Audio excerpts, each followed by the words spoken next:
ముదిరాజ్ జాతి కోసం ఒక ఆడబిడ్డ చేసిన సింహగర్జన ఇది. నాయకులంతా ఫోటోలకు పోజులిస్తూ మన పిల్లల భవిష్యత్తుని నాశనం చేస్తున్నారు. అందుకే దివ్య ముదిరాజ్ గారు డైరెక్ట్గా ఛాలెంజ్ చేస్తున్నారు. ముదిరాజ్ జాతి నాయకులెవరైనా బక్క చిక్కున్నాడా? అందరూ అమాయక బిడ్డల భవిష్యత్తుతో రక్తం పీల్చుకొని ఒక్కొక్కడు సిగ్గు లేకుండా ఫోటోలకు పోజులు. మీకు దమ్ముంటే నేను ఆడబిడ్డగా ఛాలెంజ్ చేస్తున్నా, మీతో బీసీఏ రిజర్వేషన్ తీసుకురాండి. నేను ఆడబిడ్డగా ఛాలెంజ్ చేస్తున్నా, మీతో కాకపోతే నాకు సిట్వండి. 10 days లో క్లియర్ చేసి చూపిస్తా. ముదిరాజ్ బిడ్డ పవర్ చూపిస్తా. దివ్య ముదిరాజ్. జనతా న్యూస్ యాప్, మీ వార్త మీ స్వేచ్ఛ.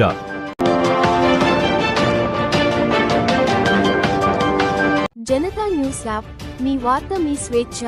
ఇప్పుడే సబ్స్క్రైబ్ చేసి నిరంతర వార్త విశ్లేషణ కోసం బెల్ ఐకాన్ని క్లిక్ చేయండి.